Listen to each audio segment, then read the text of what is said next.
De sécurité, le district d'Abidjan a engagé une vaste opération de déguerpissement du site de Port-Boué, quartier abattoir. Au lendemain de cette opération, ceux qui occupaient ce site sont confrontés à des conditions de vie difficiles. Ils ne sont pas contents. En retour, le district soutient que ces populations avaient reçu plusieurs préavis d'expulsion. Wilfried Hermanadivé. Dans l'arrière-cour d'une école primaire, des enfants jouent à la marelle. Dans cette même cour, un jeune homme se prépare pour son bain. Le nouveau quotidien des familles qui occupaient le site déguerpi mitoyen à l'abattoir de Port-Boué. Une école primaire située non loin du site jadis occupé leur a ouvert ses salles de classe.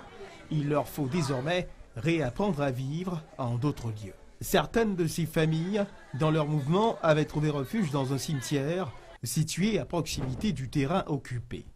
Les familles sont depuis quelques jours parties, mais des meubles et des abris de fortune témoignent encore de la présence humaine. Et si l'heure est venue pour certains de passer à autre chose, d'autres continuent encore de s'accrocher aux quelques pierres encore debout.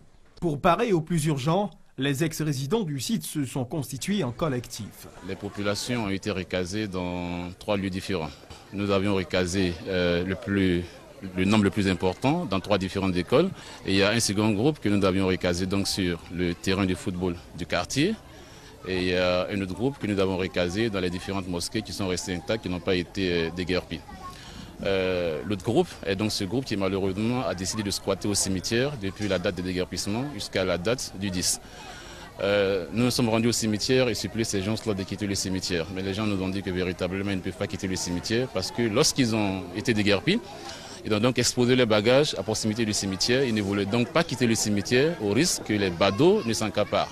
Donc par conséquent, ils préfèrent rester là. Il a fallu donc que nous entamions donc des négociations avec ces personnes qui squattaient le cimetière. Et jusqu'à la date du 10, nous avions pu les convaincre, n'est-ce pas, de quitter le cimetière.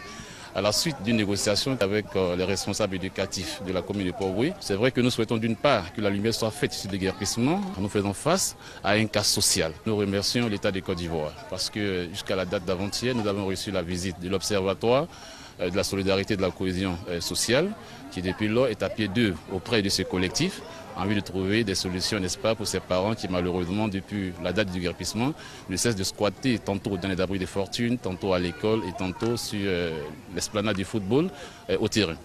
Pour en savoir davantage sur cette opération de déguerpissement et sur cette affaire qui fait grand bruit sur les réseaux sociaux, nous nous sommes rendus au district d'Abidjan pour recueillir sa version. Nous avons une grande responsabilité.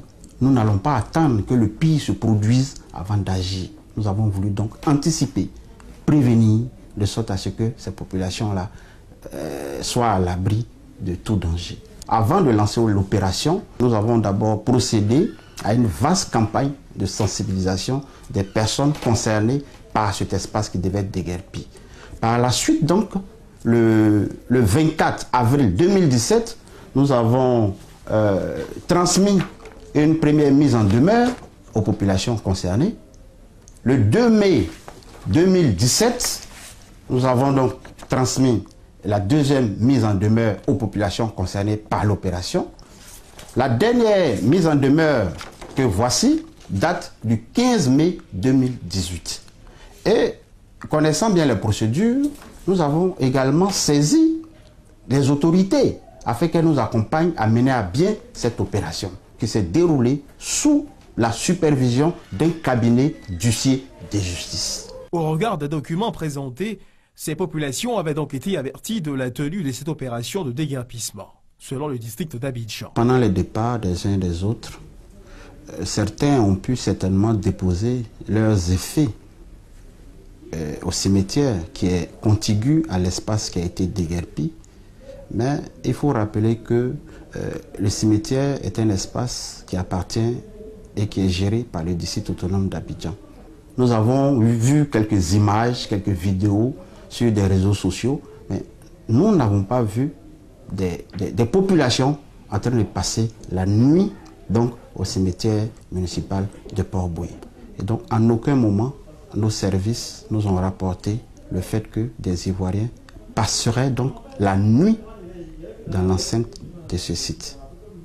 Il faut rappeler aussi que le district autonome d'Abidjan est une institution à vocation sociale qui fait les choses selon les règles.